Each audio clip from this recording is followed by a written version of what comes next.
Heyo, haircut looks good. Thanks. You did You know, that I yesterday?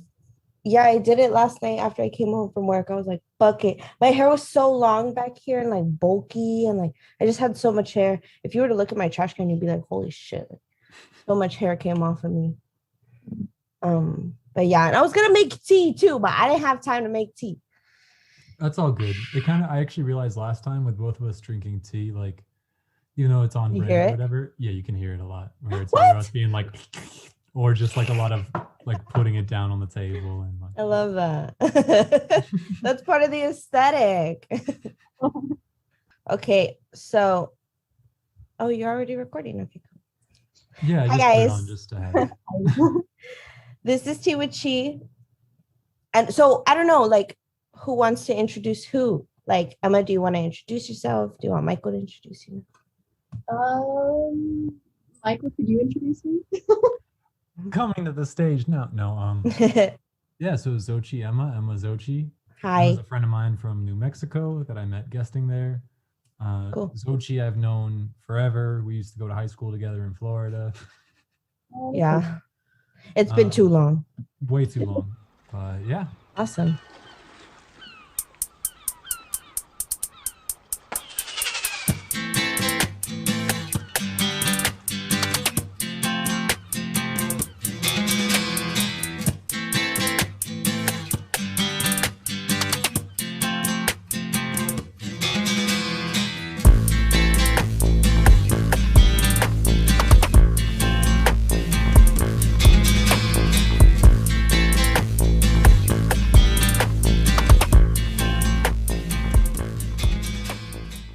Okay, so I just want to say I don't have a guru for this week. I thought about it for a while and then I was like, you never have a guru. You're not I never have anybody. I'm not inspired by anybody. Like, I just don't give a shit. Like, it's so sad. Like, why aren't I don't look at anybody. I'm like, oh my God, I want to be like them. That's bad, huh? I was trying to think of one and I was struggling to. Yeah, it's hard. I feel like that we could do once a month. Okay, all right. Maybe I'm just not self-sufficient. I feel like I look at everybody. I'm like, I want to be like that. I want to be like them. I want to be like them. Like, Yeah. For real. I landed on George Takai. Does that count? I like George Takai. George Takai is cool. Yeah, that counts. Who dat? He is a Japanese American actor. Okay. And Yeah, why not? like one of the earlier openly gay Asian actors. Oh, nice. Yeah, that's super inspiring, actually. It's a cool dude. That's awesome. Star Trek. Yeah, that's probably where you'd know him from if you knew him, is he was kind of on the original Star Trek. My mom would know. For sure. My mom was a Star Trek nerd. Truly. You know, I never I don't know. I love sci-fi, but for some reason, like Star Wars, and never got into Star Wars for some reason. Either. Yeah, they're both kind of, I don't know. Star Trek is kind of boring. Like, it used to be very methodical and it's like they're solving quandaries. And then in the movies, they've just kind of transitioned into doing what Star Wars done, which is just we argue and then we have a big fight at the end and that's it. I didn't know they did Star Trek movies. I'm under a whole yeah, under a rock. I didn't know. Yeah, that's like where Chris Pine got his big, where he ascended to stardom. Yeah. See, I don't know anything ever. Honestly, I don't. I just feel so out of the loop all the time because I'm like, I don't know what's happening in the world anymore. Also, I never really watched movies like that, I think, You're not really missing much, to be honest.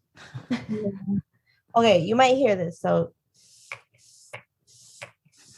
you can cut that out if you need to. Just my setting spray, no big deal. Yeah, that's crazy. What about you? What's your guru, Michael? Who's your guru? My guru this week is Bobby Wine, who's this. He's a Ugandan. He's a member of parliament there, but he started off as a singer and rapper. And yeah, that's badass. And he kind of transitioned into politics, and he was a presidential candidate in this most recent election, he lost. The person he was running against is a guy named, I'm probably going to butcher this name, but Yoweri Museveni. And Museveni has held power there since he seized it in 1987. Jesus. Yeah, and so Bobby Wine kind of represented a populist movement where they were trying to bring back an actual democracy instead of like a faux democracy. But he lost the election, and actually, like while he was campaigning, the government and military, like he was arrested and beaten a bunch of times. There was assassination attempts. Yeah, really crazy. And he's got some problematic stuff. Uganda in general is very homophobic culture, so there are a few things he said on that where it was like, oh no. Yeah. But I was inspired by how he was able to go from a Ugandan ghetto to being a very, very successful like probably their most successful pop star, and then to transition from that to being like a politician, kind of fighting for the things that need to be fought for, and that was inspirational. Oh my God, that is super cool. See, maybe I just don't read enough or like look at shit enough, because I heard about him on a podcast, that guy we saw from Dreamville. He did a podcast where they were covering the election, and I just got around to listening to it, and it's really good. It's pretty short, but it's interesting. Yeah, I had no idea about any of the situation there. Dude, that's crazy. I think about that sometimes, about the politics in other countries, and I mean ours is pretty shit, but at least it's not that, right? I mean, like I think about Mexico, and like I just recently read something. I was looking up, I don't even know how I got there, to be honest. You know how I like listen to all my murder stuff. But there were these 43 kids in Mexico that basically went missing. And what happened was that the government officials / cartels and shit abducted them and killed them.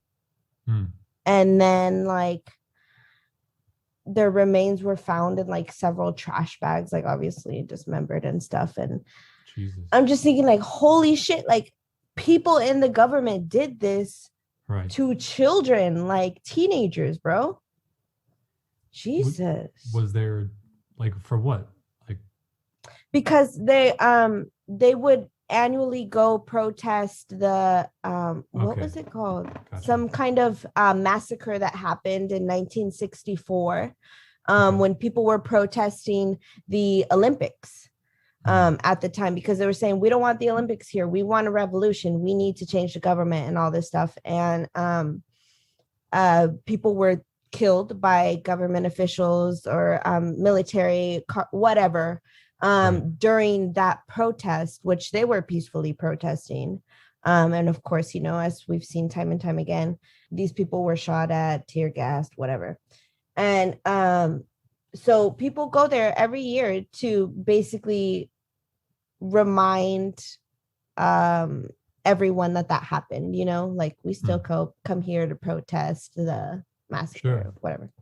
So yeah. And so those people just got round up with, other people. Those teenagers got round up with other people, and they were taken to some other place. And, it was really, it's very political. Like if you see the Wikipedia page on it, it is freaking long. I was like, holy shit. I kind of just skimmed through it, but it was just so long. I couldn't read all that, because both pages were long. It was long about the original massacre that happened in 64. And then also, the story about the kids was very long, because it just gets so like intertwined with politics and the cartel. Shit. That's heavy. That's some heavy stuff right there, Yeah. And also I've seen this show, it's on Netflix, it's called World's Most Wanted. And there was this one, I don't know, I don't remember the specifics on it, but basically it was it Rwanda or something, maybe? But this guy, he was basically pinning the two tribes against each other, and he was the two African tribes against each other, and he was telling one tribe to kill the other tribe, and was actually providing them with machetes and weapons and all of these things. He was shipping it out to them, and he denied it for a long time, tried to cover up whatever. And then eventually he just fled. He like left to Switzerland or something and disappeared for a hot minute. And they let him, you know, with all his money and stuff like that. They just let him kind of in. Eventually I think they got to him, but I don't know. It's just like really upsetting that we pin people, you know, and we're going to get to this topic, but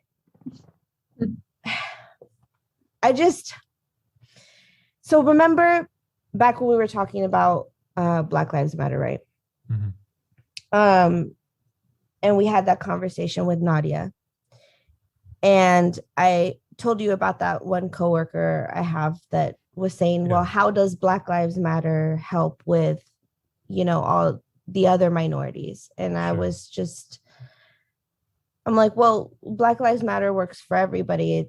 If you're a minority, you know, it works for you. It works to dismantle this white supremacist system. And she was the one that told me about, you know, all this Asian hate stuff going on. And I was so shook. I was like, what the fuck is going on? Like, why is anyone fucking with Asians? Like, can you just leave everyone alone? And it just made me think, like, she told me, she was like, you know, now they're doing like Asian Lives Matter and all this stuff. And I was like, good. I'm like, that's not a bad thing. Every minority or every group should have their lives matter, you know, blank lives matter, except for white lives. I agree. Sorry, Michael. No, it's we love 100% on board. People don't really vibe with the term Asian Lives Matter because they feel like it takes away from Black Lives Matter, which is a lot more systemic than Asian Lives Matter. And so that's why they're doing the whole Protect Asian Lives and Stop Asian Hate, those ones. Yes. Is because, well, it's interesting for a number of reasons, because there's no like, well, why don't we protect all lives sort of rebuttal to it. I'm thankful there's not that, but also it just goes to show that it's not really about who we're hurting. So, well, it is about who we're hurting so much as maintaining the white supremacist system we have. And because of the whole model minority myth, it's easier to protect Asian lives than to say Black Lives Matter. I listened to a podcast, shout out. So obviously we have no listeners, but if anyone's listening to this, after you listen to this, go listen to Worst Year Ever with Robert Evans, Katie Stoll, and Dr. Cody Johnston. They did 2 episodes, one on March 10th and one on March 24th, where they talked to Christopher Wong and then him again, and also Eve Edinger. And the first one was about the general rise in hate crimes against Asians since COVID. And then the second one they did, because in between those two was the Atlanta shooting. And so they were talking about that again. And one of the things that Christopher Wong, who's been kind of keeping up with all of this, and he's a big presence on Twitter and activism related to all this. One of the things he was saying is like, don't use the hashtag Asian Lives Matter, because it does kind of, it takes something away from Black Lives Matter a little bit. And it also, it makes activism aimed at reducing racism kind of trendy, where it's like, oh, well, this week, this is the group we're giving a shit about. And then once it's off the news, then we're done. And who's next? And it's I think important for the branding on these movements to be different, so that they can all be consistently maintained, rather than just like, you know, spin the wheel for who we're gonna shout about for 5 minutes and then forget about. You know, but it just had me thinking, like, how much we really look for, you know, and this is a repeat of history, right? But how much we look for the differences in each other, you know? And like, I'm obviously not everybody, but, you know, those people make the most noise. The most hateful people always make the most noise. I can't. I'm really like, I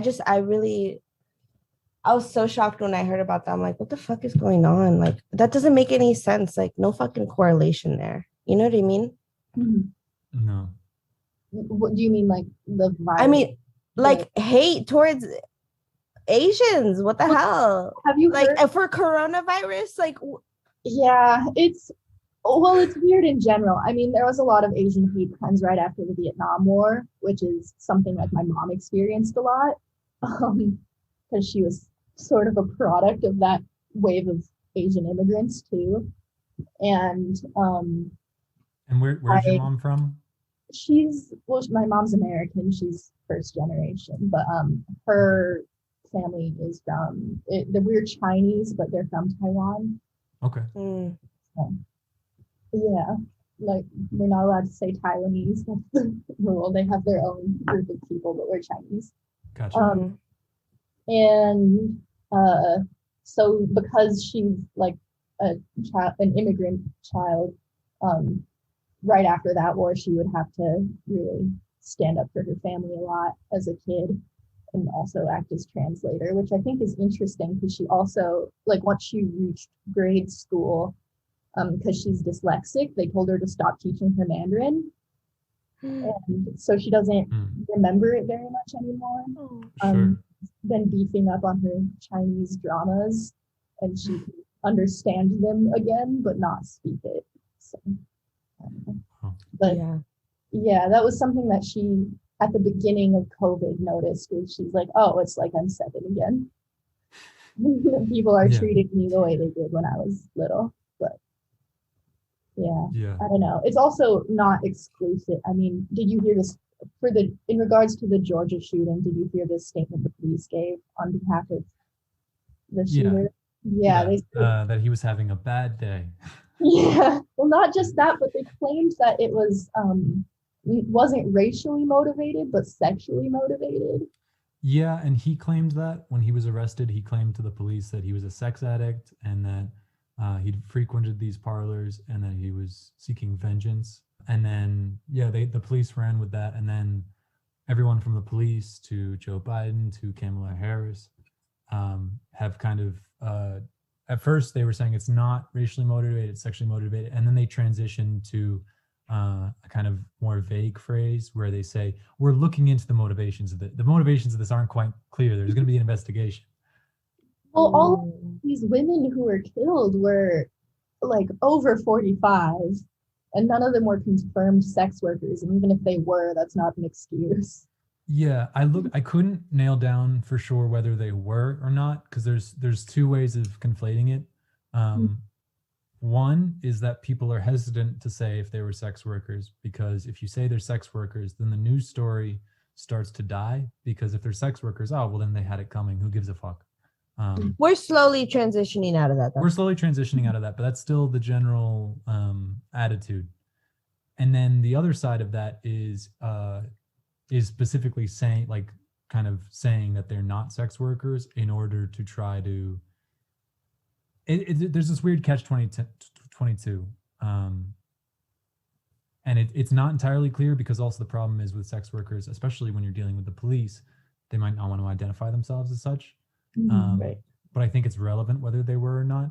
Also with this guy, so Eve Edinger, the woman who was on Worst Year Ever, who was brought in to talk about the Atlanta shooting, the reason she was brought on is she's an expert in evangelical, puritanical religious groups.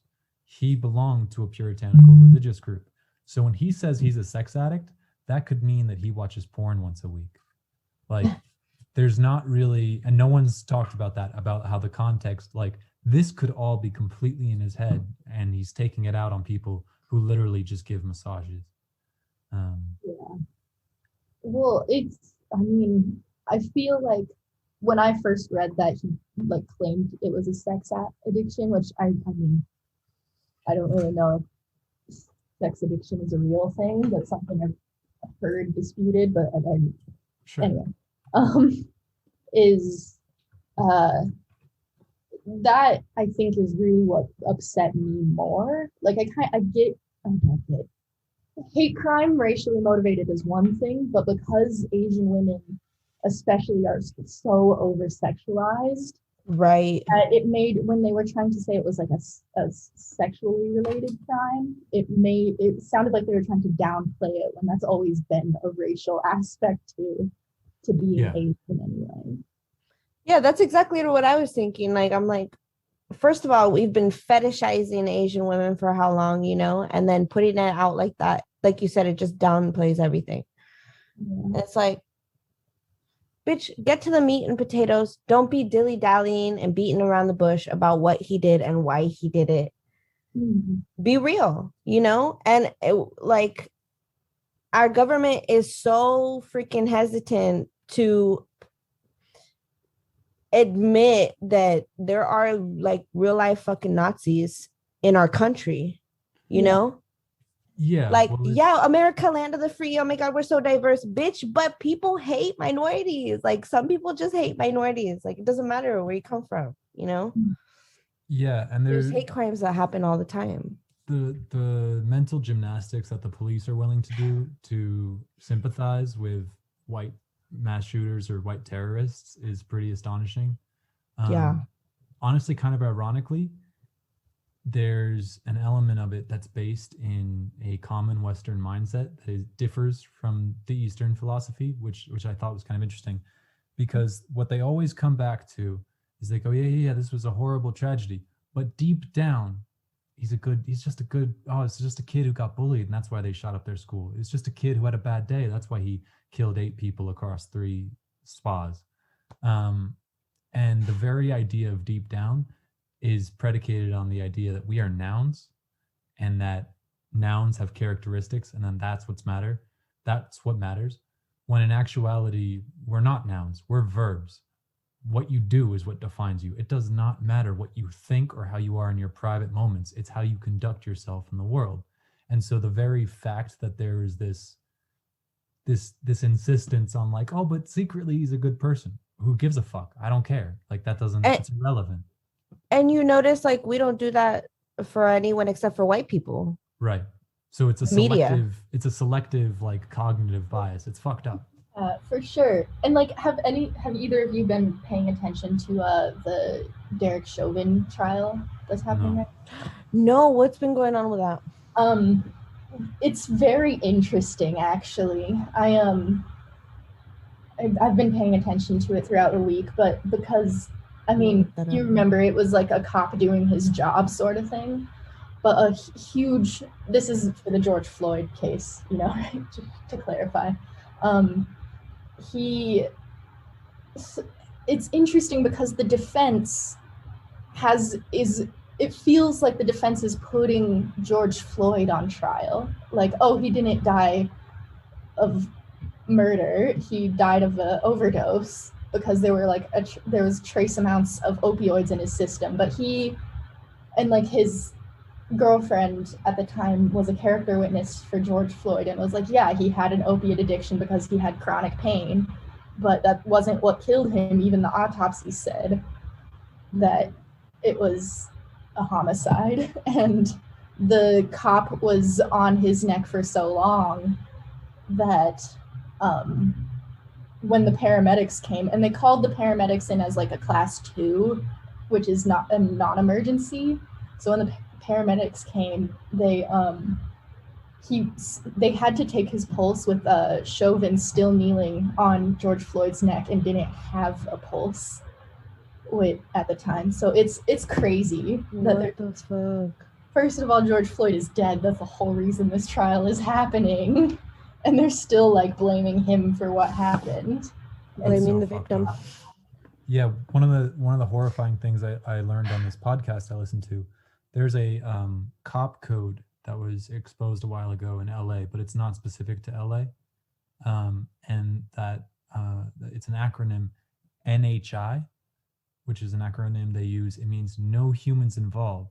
And it describes murder where the victim was either a sex worker or a drug addict, which is pretty self-explanatory about how they think about things.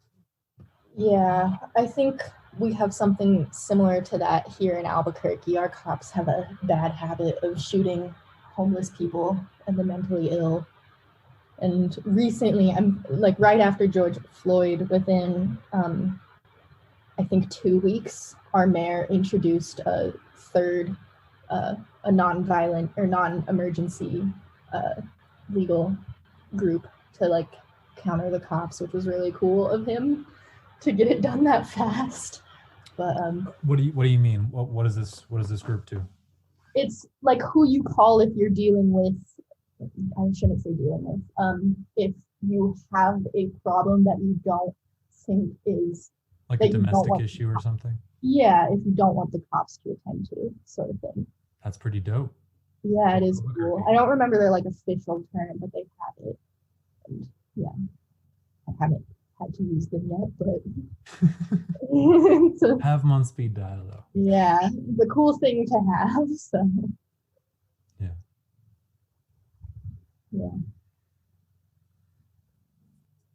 If you want, I can take us through.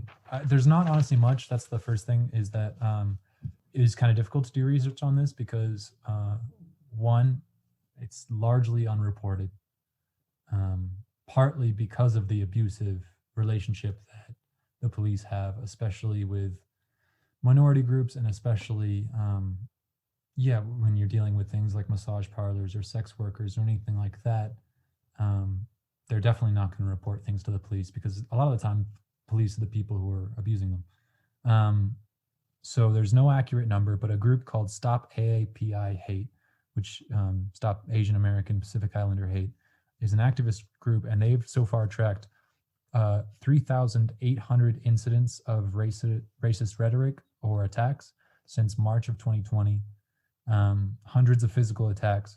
68% of what they've tracked was verbal harassment, 20% was like shunning, 11% was physical assault, and 8.5% were civil rights violations, like refusing to serve someone.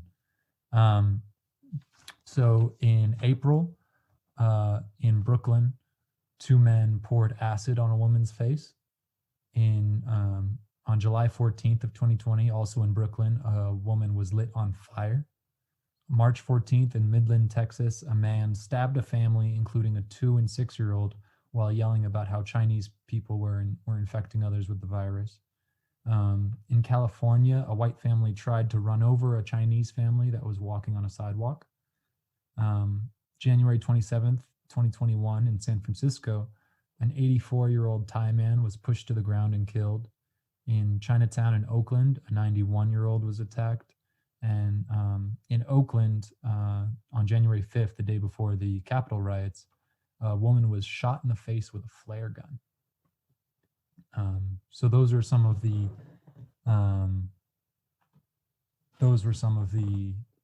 more violent attacks, because I think a lot of the assumption about this was that it's like, oh, it's someone, yelling something racist in a parking lot and then shoving. And yeah, there's a lot of that, but there's also a lot of people who clearly were waiting for an excuse to do something like this and had very specific and sadistic and horrible, violent, plans for carrying something like this out.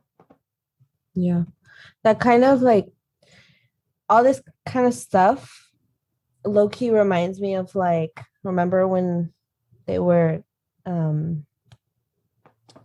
deporting Japanese Americans for fucking some reason? Remember, like, years ago?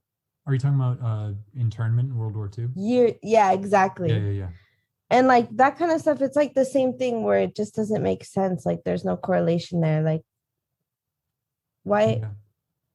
Well, it even goes back further than that. There was the Page Act of 1875, which prohibited recruitment to the U.S. of unfree laborers and women for quote-unquote immoral purposes. And basically this was aimed at targeting slave labor and sex workers. And basically what the law doesn't explicitly say, but the way it was interpreted is that they basically declared that any Asian woman was a sex worker. And so they just used this law to deport masses of Asian immigrants, most of which who had actually been encouraged to immigrate in the first place in order to replace slave labor. But then when white union workers got pissed about that, they started putting pressure on law enforcement, who then started deporting people. When was this? That was 1875. Oh, wow. Yeah, I was about to also add that they had the Chinese Immigration Act of 1882, which just like didn't let Chinese people come into the country because that was like right after the Chinese railroad workers, and they didn't want all these men that were building the railroad to have their wives and girlfriends move to America with them and bring more Chinese people to America. And yeah, I mean, Asian racism, as well as like any racism, is what this country is built upon. So right. It's been happening like a long time, honestly, you know. Have you ever heard of comfort women? No. I think this was huge. I have a book on it. I'll recommend it. It's The Haunting of the Korean Diaspora by Grace Cho. This is all about Korean comfort women during the Korean War. Comfort women essentially were like sex trafficked women from the ages of like 12 to 20 something who were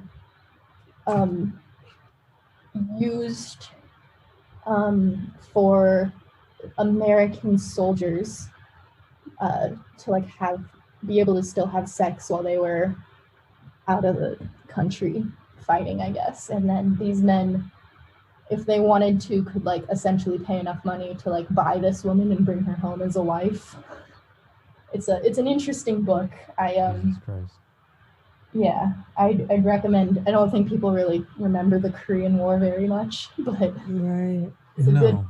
I know that the same thing, you know, was going on in Vietnam, of course, and that's, I think, where you have a lot of in our culture, the pop culture continuation of that kind of racism, where you have, you know, the Stanley Kubrick "Love You Long Time" bullshit, and the perpetuation of that, where it's kind of this over hypersexualization and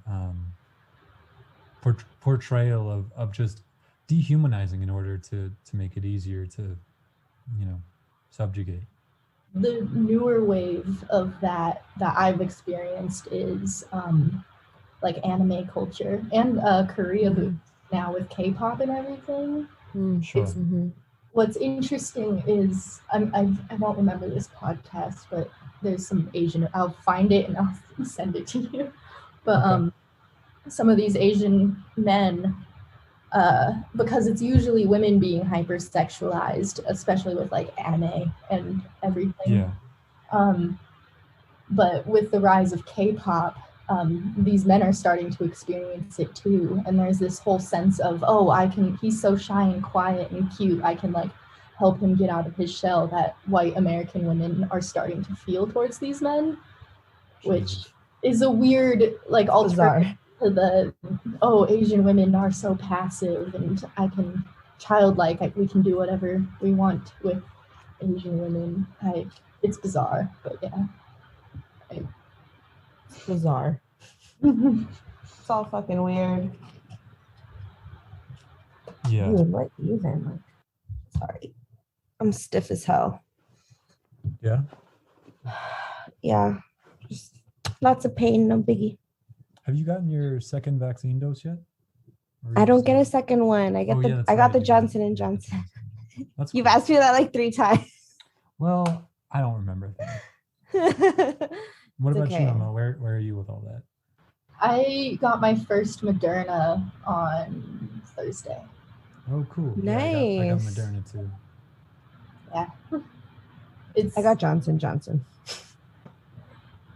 I feel so like low class. No, what are you talking? It's just whatever they give you. Like, it's all the same. Yeah. Apparently, there's a South African strain that is resistant to the vaccine, though. So hopefully, herd immunity happens before that. Wait, hold on. Batania got COVID, right? Oh yeah, how's she doing? I don't know. I texted her the other day. She didn't respond, so I hope she's okay. She has asthma, and then so my friend Batania, she's from Ethiopia. She currently right now is in Ethiopia because of COVID. There's nothing for her to do. And we've been wanting her as a guest here on the podcast, but she's been working. She had like 2 jobs out there. But so her aunt and her cousin got sick, and then she got sick shortly after.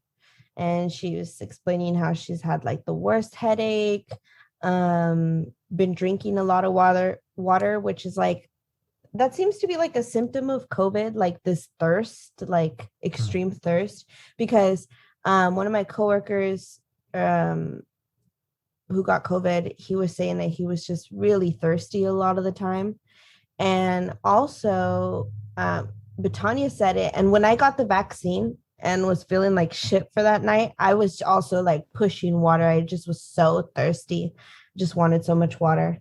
But yeah, she has no fever, but she has like awful headache, body pains, and she like her oxygen is just not good. So I worry, like, especially with her having, lung problems and getting COVID and being in Africa, like all the things.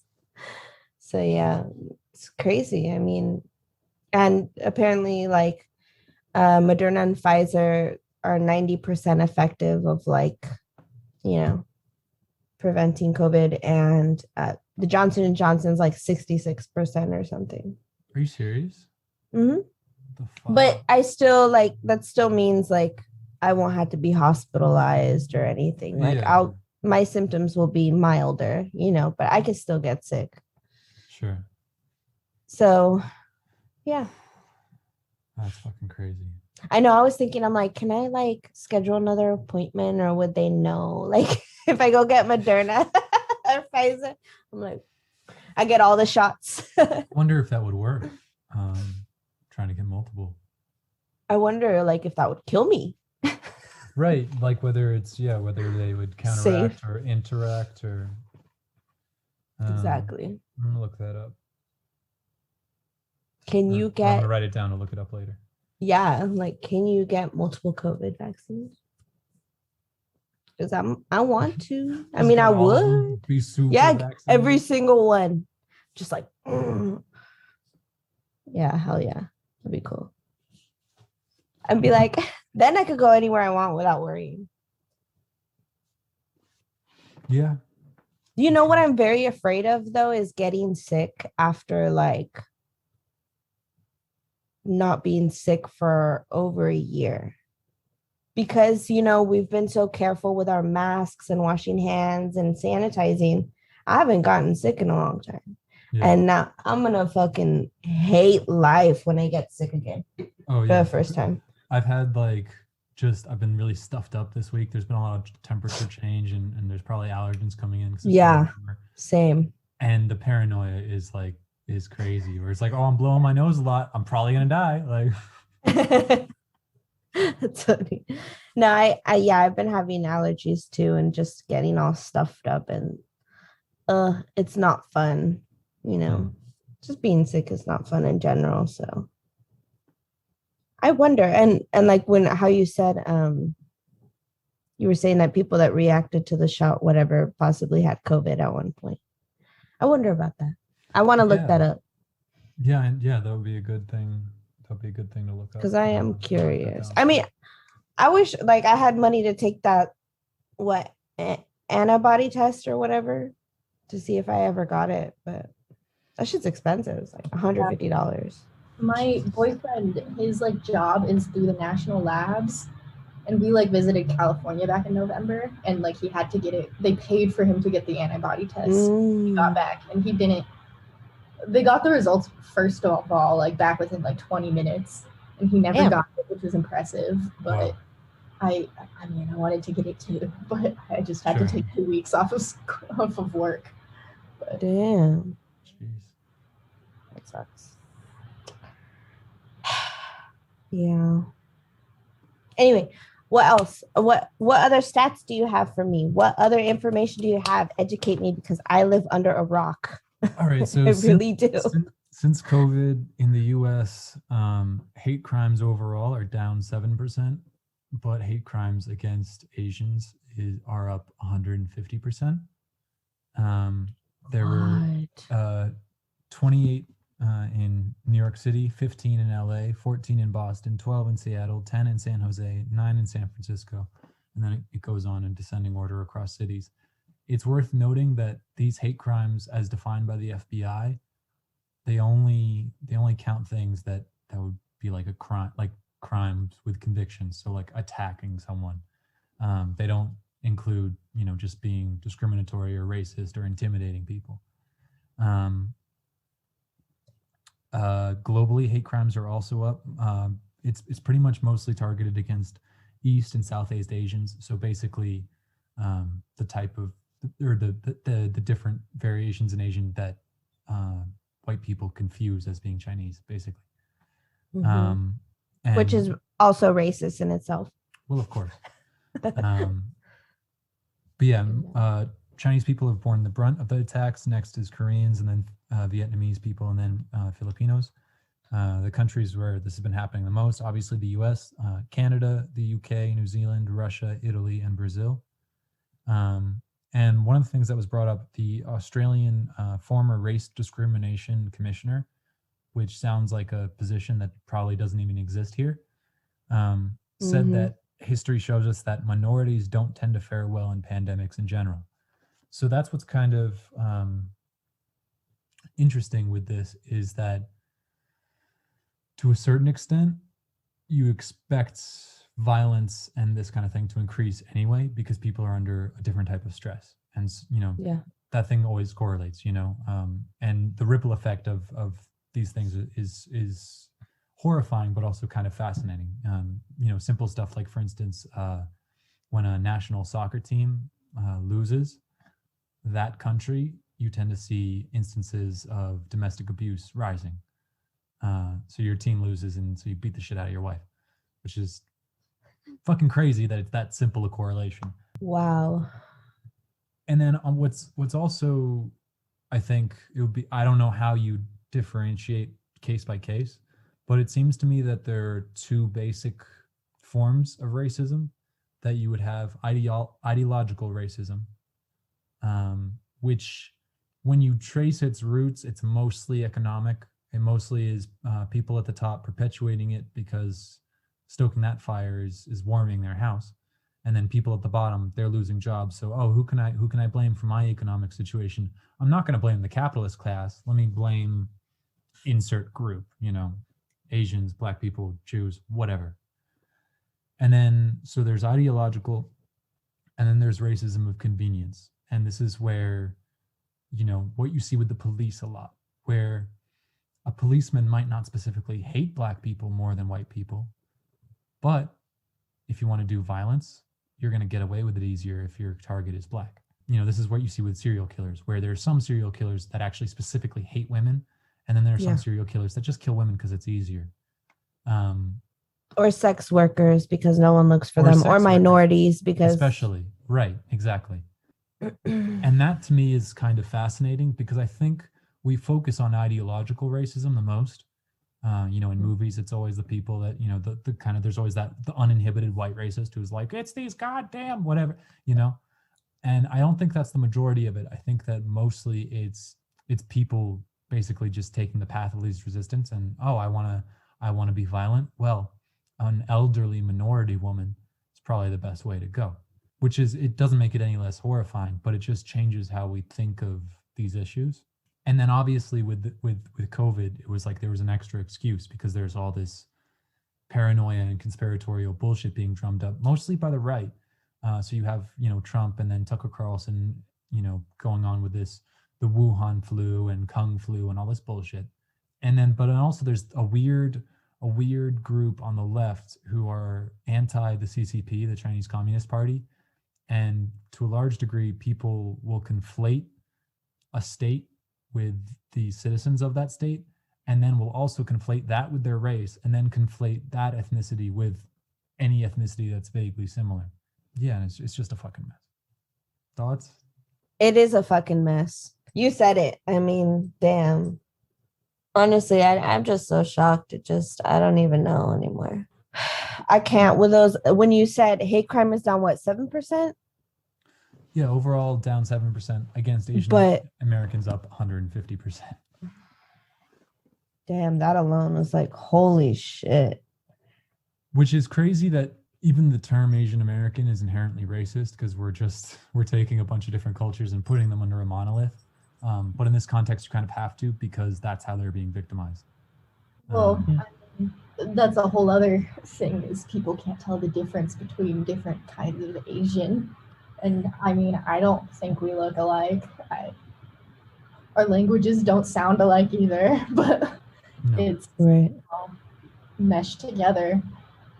Mm-hmm. Yeah.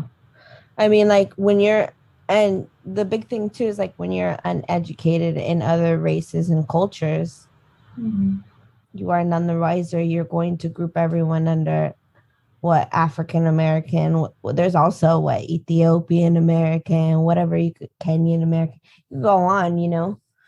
And but the thing is in America, we're so damn whitewashed out here. Our education doesn't provide us with true education, you know, when it comes to our history and shit and stuff like this, you know. I mean, we don't. Big part of it. One of the things they were talking about on Worst Year Ever was they were talking about how our education completely goes over like things like race riots, and you pick any ethnic group and you go back and there's throughout our very short timeline as a country, there's a lot of race riots where whatever happens and scapegoat group gets targeted, and erasing that history means that we can't learn from it, and it also creates this constantly you know, we're constantly having generations of white people who are just like, oh well, it can't be me because I don't know about it, I didn't do anything, right? And it's like, but you're still benefiting from what happened, and the fact that you haven't been taught about it doesn't really prevent that or address that.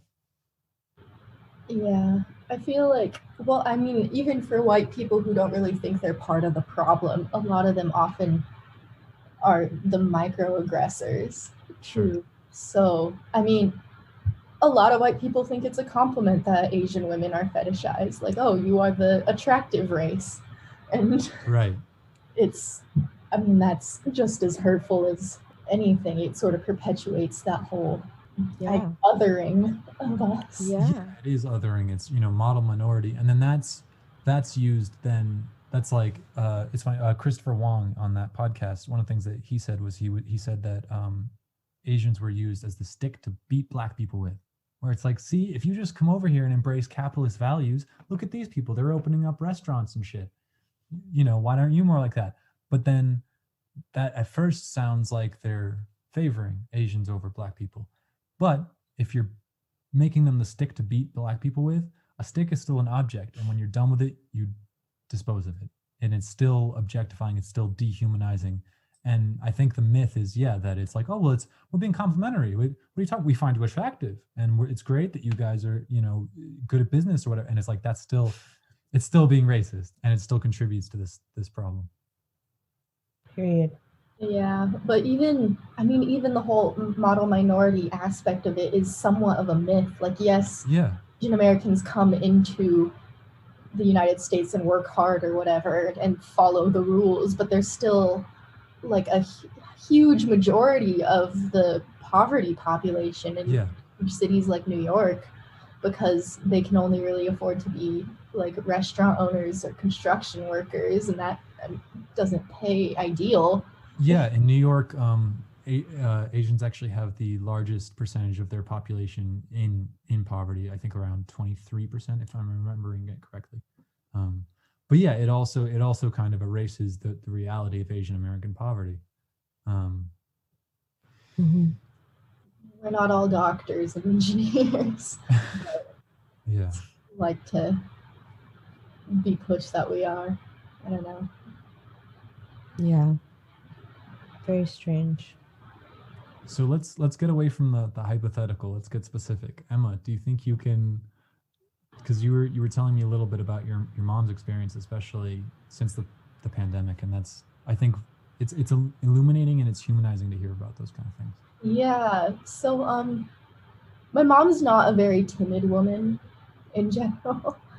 But when COVID hit, I remember my sister had to come home from school and everything, and she would ask us to start going grocery shopping with her, because while she was in grocery stores, people would spit on her and like call her names and stuff. And she's never been like physically attacked, if you don't count being spat on, which during a pandemic, I feel like that you can count that as a physical attack. Yeah. But And so because me and my sister are so white passing, my sister especially, dyes her hair blonde, and is quite pale, that we acted as sort of this white shield for her, I guess. And since over the past year, she's changed grocery stores to be like 20 minutes out of her way because it's in the wealthier neighborhoods. And while they're still not kind to her, it's just dirty looks compared to like directive sure, yeah, issues with her.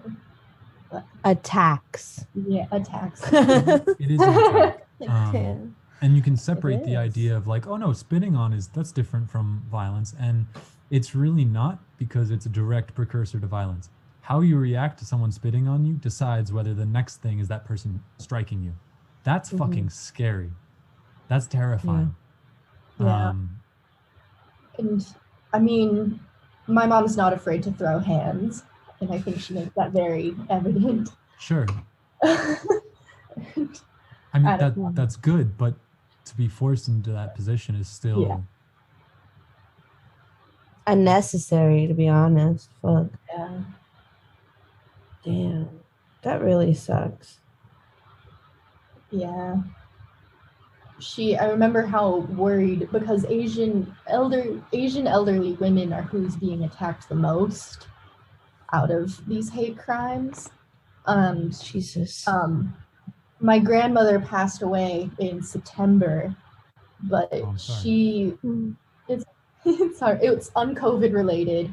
She had because she grew up in the swampy area of Taiwan. She had a lot of lung issues from that sort of thing that was never diagnosed.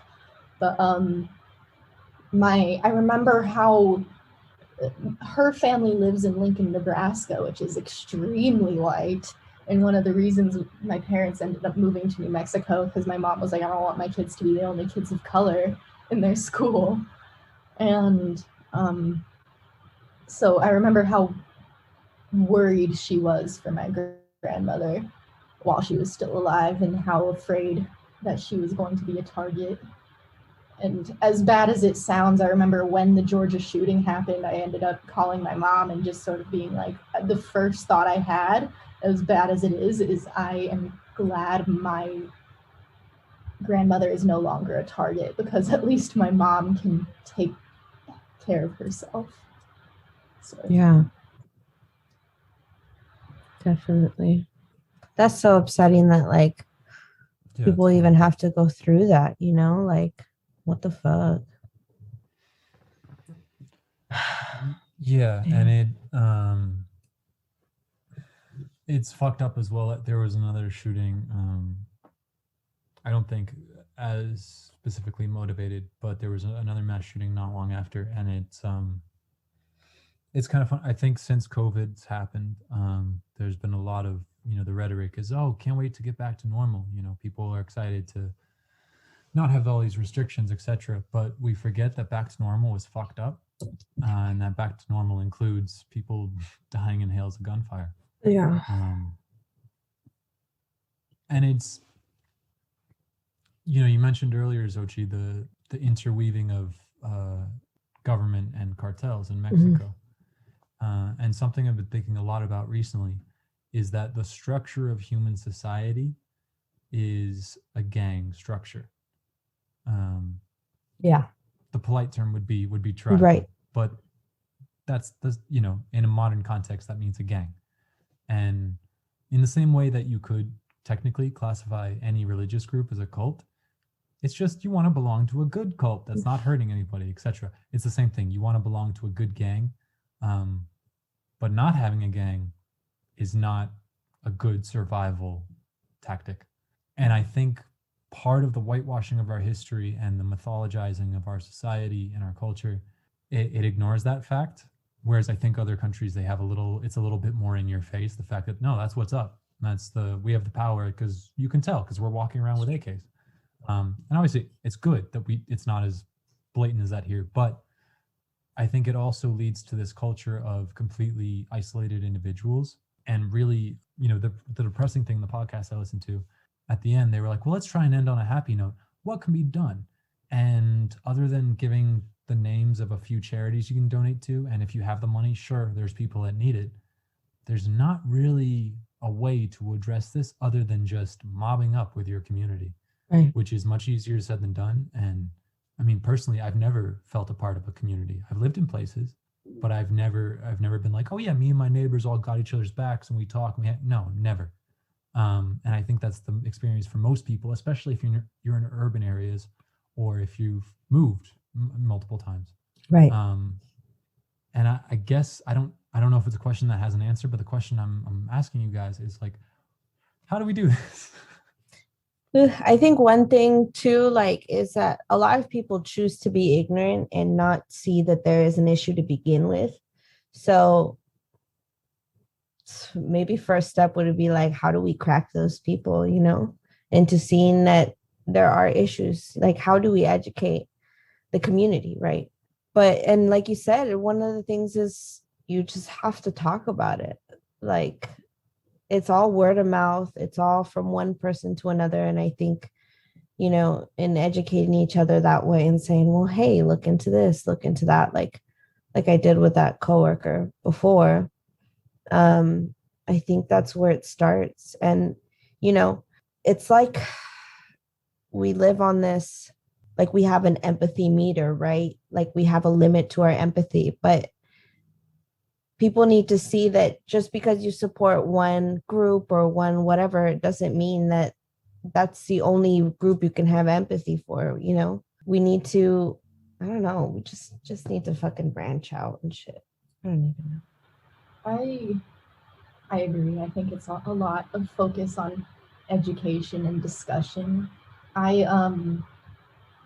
My identity is pretty rooted in being biracial and not necessarily one or the other, mostly because I think humans are very categorical creatures. Yeah. And if you're not all of something, then you're not them.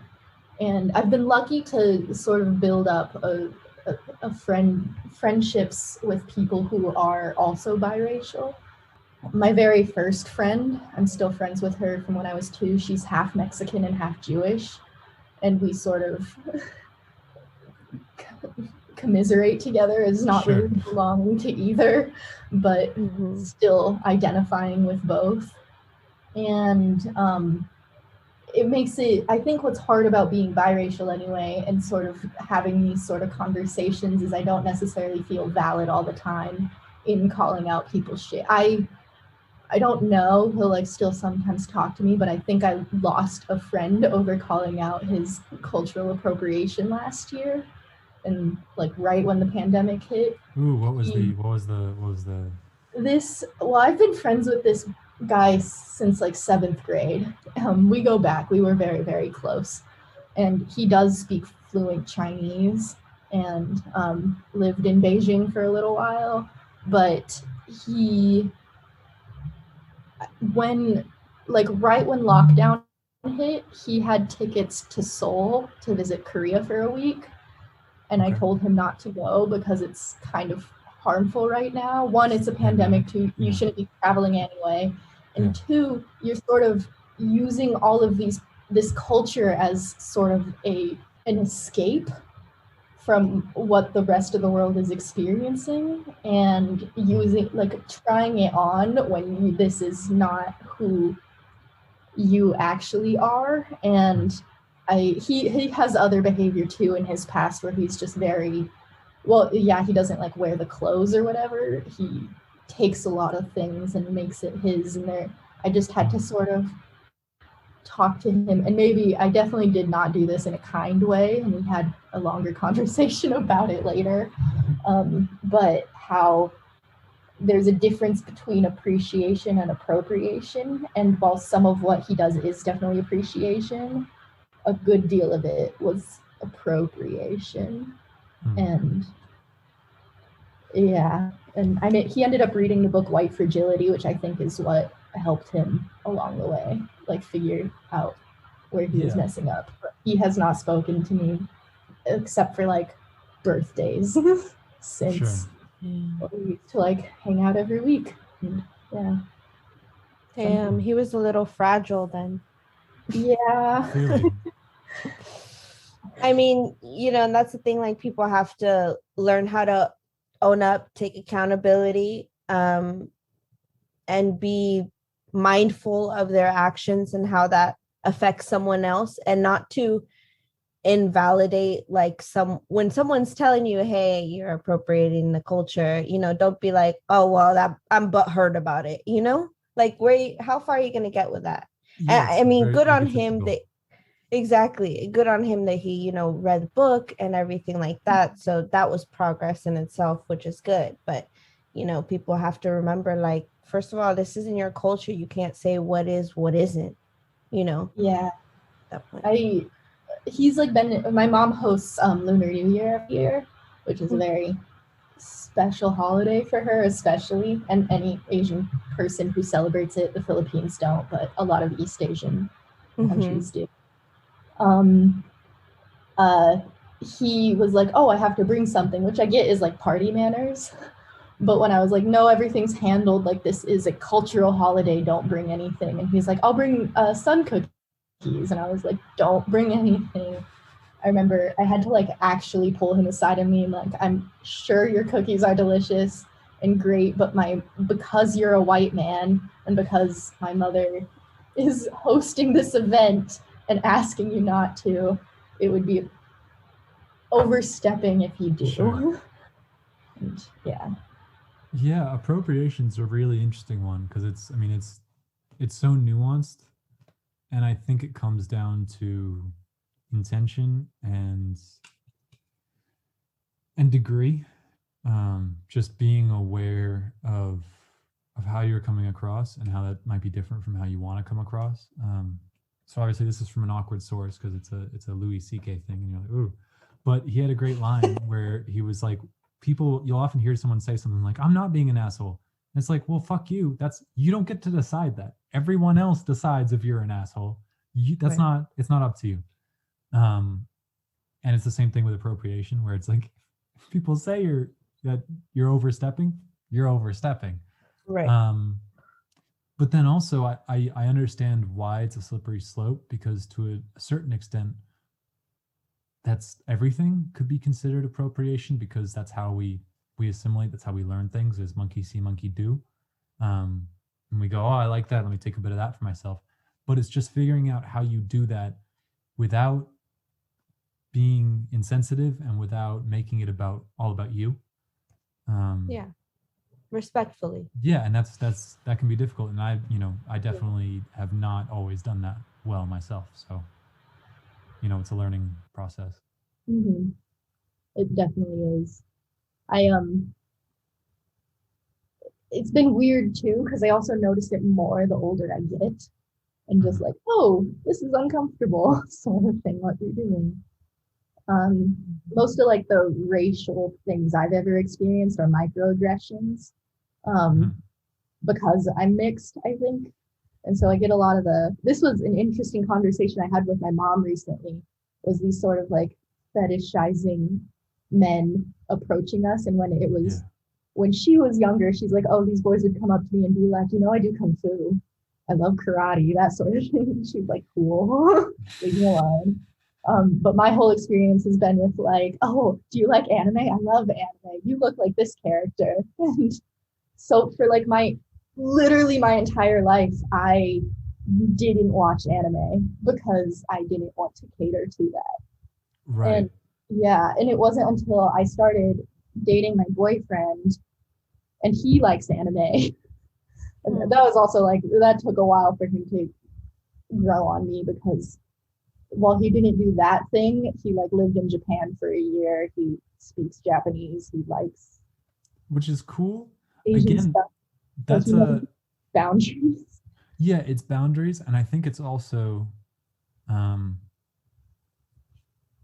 think it's understanding that if you're going to incorporate something into your identity, which I think is fair to do, because if you have to be genuinely interested and there's a level of commitment that you kind of have to do, where it's, you know, your boyfriend speaks Japanese. At that point, I'd be like, you know what? Yeah, you're cool. You're cool. Like that's fine. You clearly you're not trying it on to feel exotic for 5 minutes. You're actually, it's something you're genuinely interested in engaging with in an authentic way, as opposed to just being like, I saw this symbol for hope in Mandarin and I got it tattooed. Like, it's a little, if there's no thought behind it, it's I think that's when it's tasteless and kind of. Yeah. And what's unique about him, I don't know if that's the right term, but he doesn't speak Japanese by choice necessarily. It was because the year he lived in Japan was an exchange year for university, and he randomly chose Japan out of a list because it looked like the best school for physics, which was his major. Oh, wow. And so when he got there, he was like, I don't understand anything. I'm going to have to learn the language. And he already spoke 3 languages, so it's easy for him to just sort of take that on. But yeah, and that's why watching anime with him, he's more of like, oh, it's not about the art style or the culture, it's about the storytelling. I think you'd like this story the way you'd like, I don't know, Adventure Time or Avatar. He started making me watch. I've been meaning to watch that. Avatar. Oh my gosh, Frankie watches that. I think he finished watching it all. It wasn't bad, actually. Yeah, I was never interested until I started seeing a lot of stuff on, I think, like Instagram, where it was basically talking about how there are a lot of allegories for like Buddhist philosophy, and I'm big into all that. There is. I mean, when I watched, now I'm interested. Like, yeah. Yeah, when I watched a little section, I was like, he goes, just watch this little bit, and I was like, He was talking about the chakras and all this stuff and how each chakras and I'm like, that's my shit. So I did like it, but I never watched the rest with him. But I probably should, because that does seem really interesting. Like, it's an interesting way to be educated on these philosophies, right? Sure. And the creators of that show did their research. Like, I don't know a single Asian person that feels like that show appropriated their culture. Granted, it's all like white voice actors, with the exception of like Zuko, but other than that, everyone is. It's a good show. It's well done and well executed. Yeah, for sure. All white voice actors is definitely that's something that they're working on. It seems like Raya and the Last Dragon. That's an issue on its own. Have you guys? I didn't watch that one. I haven't seen it either. My mom really wants to watch it together, so I'm gonna do that eventually. But I think the problem with that one is that it's supposed to take place in South Asia, and it's like an amalgam of different South Asian cultures too, like Philippines and Cambodia, and they only have East Asian voice actors like Awkwafina and and so that's what it sounded like people were more upset about. They're like, South Asian actors exist if you look for them, but at least they're all Asian. At least they're inching there. It's a step closer, and that's, I think, baby steps. Kind of all we can ask for right now is baby steps. And if they recognize, hey, you can still do better. Yeah. That's a big thing in our media and in Hollywood, all that stuff, because you see it all the time in movies and shit, like just so whitewashed. And it's like, this movie is supposed to take place in fucking Japan and everyone's speaking English. Like, what's going on? I hate watching shit like that. Or when they dub.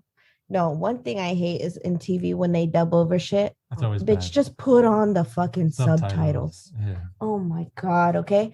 And plus, I think it's interesting to be able to hear another language. Be like, oh, this is what that sounds like. That sounds cool as fuck. Like, I love listening to other languages. I don't care about reading subtitles. I love reading subtitles too. I watch shit with subtitles all the time anyway. So it doesn't affect me. But yeah, it's like, we're so whitewashed in media. Like, when Disney did Mulan, I know it's Disney and I know it's American, but I wanted it in like, what is it, Chinese? I was like, shit, come on. The new Mulan or the new Mulan? There's a lot of issues with that movie, actually. I didn't see it. I got about 20 minutes in and I was like, fuck this. I don't want to watch it anymore. Didn't you have to pay like $30 to rent it? Yeah. Not anymore. Oh, okay. You don't know. I waited. Yeah. My mom, after her mom died, my grandmother, my mom was like, we're only consuming Asian media. Sure. Which has been nice, but she bought Mulan for us, and I watched it, and I don't know, have you seen the original cartoon? It's so much better. I love it. There's just no character development in this new Mulan. Like, they were so focused on like, we're gonna make it empowering and like girl warrior movie, that you like don't care about any of the characters. True. And I'd say that's been my biggest problem with most of the new Disney remakes is that they're like, we made it all so realistic and there's great action and the effects are great, and I'm like, I don't give a fuck about any of these characters though. Right. So why am I watching? Exactly. And I know some people just want to get to the fight scenes, but I'm like, if I don't care about people in the fight scenes, then I'm not interested. Like, yeah, exactly. That Mulan shit, I mean, it was beautiful, like cinematography. When you saw the trailer for it, I was like so lit. I was so excited, but I watched some of it. Honestly, I think I forgot a lot of it, but I did watch some of it. I don't remember finishing the movie. I think the best move they made was, I can't remember the actress's name, but the bird witch from the new Mulan. She is a super famous Chinese actress. Like, she's like a household name for my parents, but not me. But and yeah, so like that was really cool, and like seeing her do stuff in an American movie was cool. But other than that, the cinematography was gorgeous. They filmed on location, which I think was part of the problem, is because they paid China has internment camps right now where they're like putting Muslims, like Chinese Muslim people. Oh no, that's a whole issue on its own. Sure. John Oliver has a bit about it. It's very educational. I like John Oliver. Yeah, he's great. But, damn. Yeah, so because Disney paid those organizations, Mulan, at least in the Asian community, was boycotted because of that. Yeah. Whoa. Jesus. Damn. I mean, imagine all the shit we're going through in America, but then every single country has its own shit too. And every time you hear it, you know, it's just like, Jesus Christ, like we're all kind of on the same page about things, you know, we're all kind of going through the same shit. And it's like, it just shows how, like, I think deeply rooted it is. And I don't know, is it our psychology? Damn. Yeah. No. It's racism, and it's like we are taught, but I could be right. But it is taught, but yeah. But it's taught off of things that are kind of naturally occurring, you know, like the fact that it's so much of it is economic, and basically a way of preventing the people at the bottom from feeling unified. It's that greed, you know, it's greed. It's pride and power. Yeah. Something interesting about, you know, in reference to China and the fact that the government there is fucked up. But what I find weird is, and this has been going on since long before the pandemic, is every once in a while some guy will bring up, like, did you know how good the Chinese economy is going? And you're like, what the fuck does that? First of all, the American and Chinese economies prop each other up, so nothing competitive is like and violent is going to happen there ever. And two, why is someone else doing well automatically threaten you? That I've never understood that, where it's like, oh, China's about to pass America as the number one economic whatever, and I'm like, who gives a fuck? You're over here, like. Exactly. And that's what I think is so deep in. Exactly. That's those kind of things I think is like deep in here. I don't know. Because that shit's weird. And you see it happening in every country with every race. Like, I don't get it. I mean, it is like we have to make an effort to not be that way, it seems, you know, in our society. Because as individuals, I think a good amount of us is like, you know, what the fuck is going on? But when it comes to us getting as a group, that's when people start pinning one against the other, it seems like, you know? Have you guys seen the new movie Minari? I think what it's called. It's about for an Oscar, but it's about Asian. Minari, Minari. Okay, thank you. It's the little boy in it just won a Golden Globe. Oh. Okay. His video of like accepting that award because he like started crying was viral for a while. And what's that about? It's about this Asian family that moves into like a rural South, like a small town type thing, and just sort of I think they're Korean, but acclimating to their group. And it's interesting because without like spoiling anything, it's interesting because rather than like met with aggression, they're just met with like ignorance, which I think is how a lot of people approach it, or at least non-violent people, hopefully. Sure. Yeah. What are we gonna do, guys? Every time I turn around, it's like, damn, we just hate each other, huh? Fuck. Yeah, I don't know, man. What's kind of interesting as well with all this, the racist thing, is that racism as we know it is a fairly modern invention. Like, it didn't exist pre-colonialism.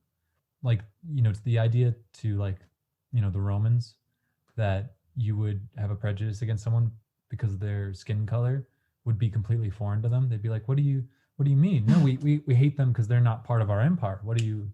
And people still hated each other. There was still group-based violence, but it just wasn't drawn based on melanin. And I don't know how we get off of that shit. I don't know how, but I feel like it might have started like with the rise of like science and like that sort of thing. And then the pseudoscience of the white man's brain. Yeah. Like people trying to prove that we aren't the same sort of thing. Like, look, this Black person's skull is different from a white person's skull, and they're not, but whatever. Right. And yeah, I don't know. I saw like all those Harvard experiments, right? Do you know what I'm talking about? Which ones? They're, like when Harvard, one of the early years, they did experiments on Black people at Harvard to like try and find differences. Torturous. Right. Yeah, try to prove something. And there was this like touring art exhibit not too long ago that visited Albuquerque, and it had images of some of those patients. Jesus. And yeah, it was intense. If I'm remembering correctly, I think it's called phrenology, the racial pseudoscience, if that's the same thing. Yeah. So I think once people were like just starting to make classifications in the real world, not just like within plants and animals, but they wanted to bring it to people as well. And that's my hypothesis for when racism really started to root. No, 100% it is. I know there's a lot of internal racism between different Asian communities. There's have you ever seen Ali Wong, her stand-up? Yeah, she's great. She's always pregnant for her specials. Yeah, she's very vulgar, but she's hilarious. She has this whole bit about like jungle Asian versus fancy Asian, and the unfortunate thing is that that's real. Yeah, that sort of prejudice. That China, there's a hierarchy as well within fancy Asians, but like China, Korea, Japan, all genuinely believes they're better than Vietnam, Philippines. Yeah. It's also like that in Mexico too. If you're a browner, they call you Indio, Prieto, which means you're Indian, you know, like indigenous, you're dark, you're not wanted kind of thing. And if you're lighter skinned, you know, obviously you get treated better. And they don't call you things like Indio and Prieto and Negra and all those things. So yeah, it does live within its own countries too. I remember how big of a deal it was when Miss Vietnam ended up being like a darker colored woman with a pixie cut, because everyone was like, she's defying the beauty standards. But it's like, but that's what a huge majority of Asia looks like. Right. Yeah.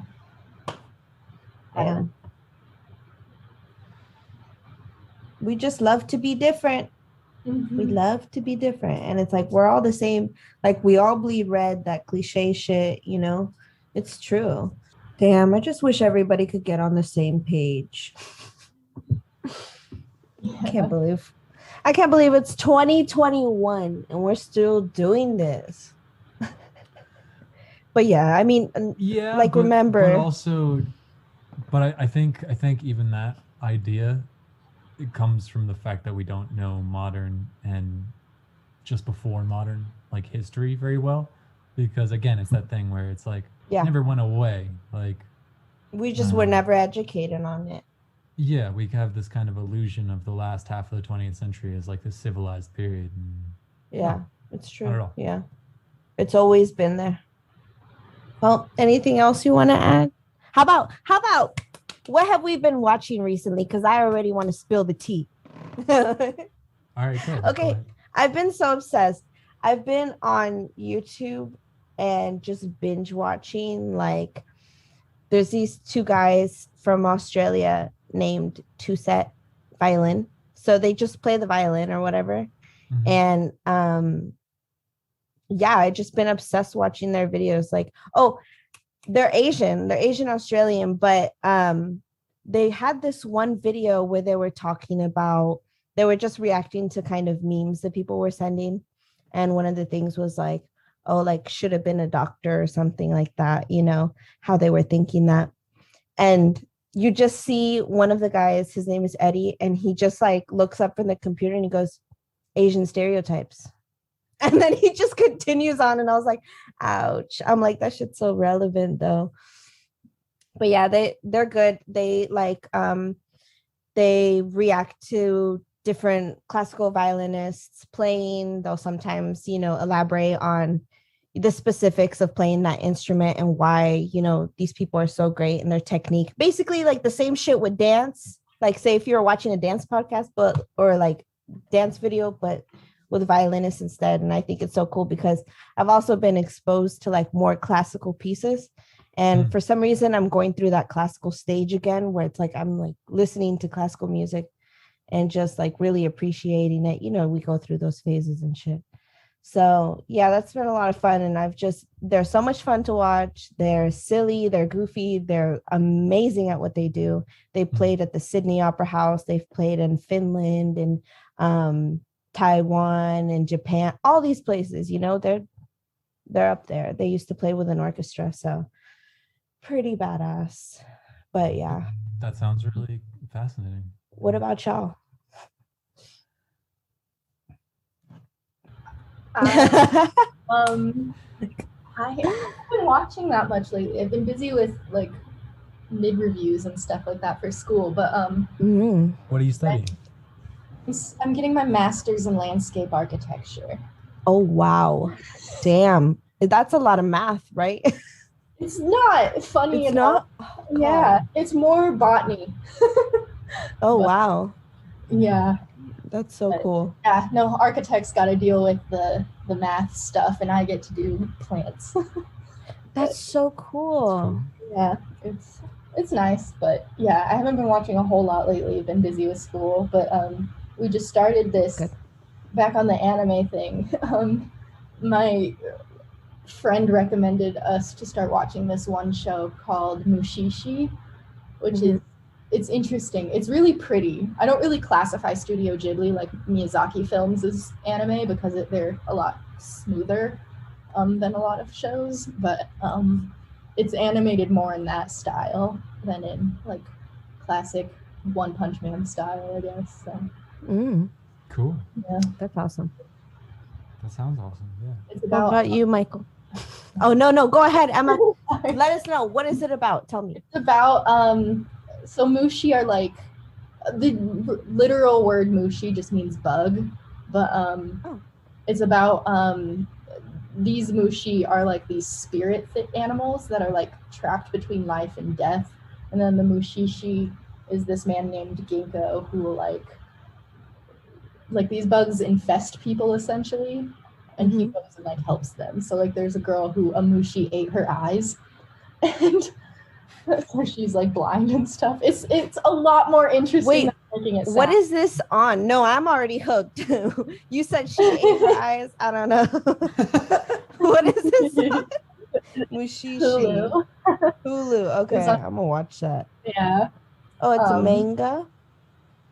Is that how you say it?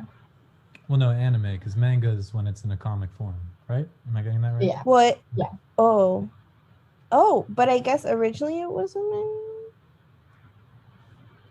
manga most series mangas or manga. Anime. Oh, I see. Okay, cool. Yeah, which is like why it'll take like decades for a series to finish because they're following the books as they come out. Oh, that's awesome though, because tell a full story. Like, yeah, exactly. That's missing. I really like longer form storytelling. I think is the way to go. There's I haven't seen this one, but there's the longest running anime is like over 1,000 episodes now, and they're still releasing like mangas. So wow, Jesus. Yeah, that's like intimidating. That's like I don't even. Yeah. How do you how much how much creativity do you have to have like in your head for that? You know, it's how many people you got? Guy, and he draws all of it too, and everyone. What the fuck? He's like in his 80s now, and everyone's like, "Are you gonna finish this story?" Or right? He's like, "I'm passing it on." Shit's never gonna end. Jesus, that's cool. That's wild. I'm gonna check that out. Yeah. Yeah. Michael, sure. what have you been watching? I haven't been watching much. I've been busy, but when I do have time, I've been rewatching The Sopranos, which is a great show. It's a classic. It is. Have you ever seen it? Yeah. I have. It's great. Something I didn't watch, but something I read this week, which was really great. All right, I still have a little bit to go. I've got like the last kind of mini chapter left. Is this story called Siddhartha? I don't know if either of you guys have read that. It's about a character who's kind of allegorical for Buddha, and he actually meets the Buddha in the story. And it's just a really beautiful and fascinating story about someone on their spiritual journey, basically. That's good. Yeah. I like that. You would dig it. I'll send it to you. Cool. Sounds good. I gotta still read the books that you sent me, and also I still haven't finished Don Juan. It's a lot. You gotta catch up. A lot. I know. I gotta catch up. I just reading like me da hueva, which means like it just makes me like sleepy. It gives me laziness. That's like the exact translation, but I don't know how to say it in English. Just kind of, Yeah. I'm too lazy maybe to read. Maybe that's the thing. I mean, maybe if I had an audiobook, I'd be like, oh hell yeah. But I'm just lazy. I don't know what's up with me. Yeah, get an audiobook and then you can listen while you walk a katana or that's the thing. Like I love to listen to things like a podcast. I love listening to podcasts. So it's like maybe I just need to get, audiobooks and shit instead. But also I feel so lazy like getting audio, but it's a translation of meaning via symbols, and if those symbols are on paper or if they're formed with it doesn't matter. It's the same that you're getting the information and the experience. Same info. Yeah. So that's what's important. True. You still haven't finished Arrested Development though. But there's too many things. There's too many. I know, that's how I feel about everything. I'm like, there's so much I want to do, and I I do not even 1% of it. I don't do it at all. I'm like, okay, I'm just gonna wake up, go to work, go back to sleep. That's how every day goes for me.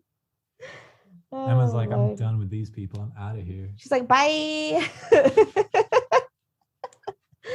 I'm dead. That's funny. You're muted. Sorry, my chicken sandwich was delivered, and usually they have to put it in the gate. Ooh, sandwich time. So I'm hungry too. I'm gonna go get some lunch. Let's wrap up so Emma can go eat her sandwich. Yeah, honestly, I gotta go take out Katana. I gotta change. I gotta finish getting ready for work. So, all right. Well, I think this was a very enlightening discussion. Yeah. Thank you for coming on, Emma. It was awesome. Yeah, thanks for having me on. Experience. Yeah. If you'd like, it would be cool to have you on for less depressing conversation. Yes. Oh, we gotta watch. Firstly, we gotta watch Midori, right? I think we should. Yeah, Minari. Minari, that's what it's called. Midori. What am I thinking about? Alcohol? I would wait to watch it because it's currently nominated for an Oscar, so you have to buy it for $25. Ugh. Forget it. I'm a cheap bitch. That's facts. Yeah, maybe wait till after the Oscars and then. When's the Oscars? It's the Academy Awards. No. When is that? What's the Oscars? Yeah, when. Well, that's why I was like, really? I don't know. I live under a rock. No. I think this month, within 2 or 3 weeks. I don't know. I used to like watching the Oscars. I don't know. It was kind of entertaining, but I never felt that the people that should have won actually won. Same as the Grammys. Yeah. It's all bullshit. Yeah. Yeah. It's all rigged too. Oh yeah. But anyway, okay. Well, yeah, we got to watch that one eventually, and when we do, we'll have you back on then, huh? And we'll talk about it. See if we can. Yeah, we'll talk about it. Hell yeah. Alrighty. All right. Bye, guys. It's been a good one. Thank you. Yeah, thank you. Thank you for being here. All right. Bye.